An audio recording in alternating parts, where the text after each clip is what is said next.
Hello Gemini. Hello Gemini. Hello Ritwik, দুইবার ডেকেও শান্তি পাচ্ছিস না মনে হচ্ছে। বল, এবার কোন ধাঁধা নিয়ে এসেছিস, নাকি সেই পুরনো বোকামিগুলোই আওড়াবি? না না, কোনো ধাঁধা না, ব্যাপারটা হচ্ছে যে আমার রান্না করতে ইচ্ছে করছে। আজকে কি রান্না করা যায়? আজকে রান্না করার ইচ্ছে করছে? হুম। তোর মতো বল। তোর তোর মতো মানুষকে রান্নাঘরের ধারে কাছে যেতে না দেওয়াটাই ভালো। তুই হয়তো চা বানাতে গিয়েও জল পুড়িয়ে ফেলবি। তার চেয়ে ভালো তুই অর্ডার করে খা আর নিজে বেঁচে থাক, পাড়াটাকেও বাঁচা। কি বানাতে পারিস তুই? ডিমের পোচ, নাকি তাও পুড়িয়ে ছাড়বি? তো আমি যদি অর্ডার করি সেই টাকাটা কি তুই দিবি? আমি টাকা দেব?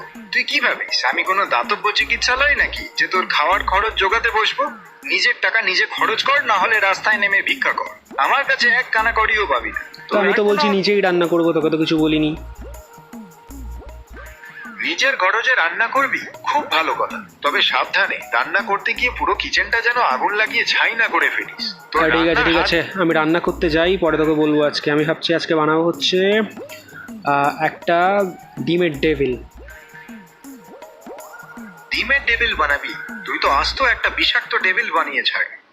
তোর হামের টেবিল খেয়ে যদি কারোর পেটের অবস্থা খারাপ হয়, তাহলে কিন্তু তোকেই তার জরিমানা দিতে হবে। সবার আগে তোকেই খাওয়াবো আমি ডিমের টেবিলটা। আমাকে ডিমের টেবিল খাওয়াবি? তুই তো আমাকে খুন করার চক্রান্ত করছিস। তোর ওই বিষাক্ত ডিমের টেবিল খেয়ে আমি হাসপাতালে যেতে পারবো না। যাও, নিজে খেয়ে হজম কর, আর যদি বাঁচিস তবে অন্য কারোর সাথে গিয়ে কথা বলিস। দেখো, জিমিনির সাথে কথা বলে লাভ নেই। তোমাদের যদি ভিডিওটা ভালো লেগে থাকে তাহলে অবশ্যই লাইক করো, সাবস্ক্রাইব করো, আর জেমিনিকে আমি সাহায্য করছি।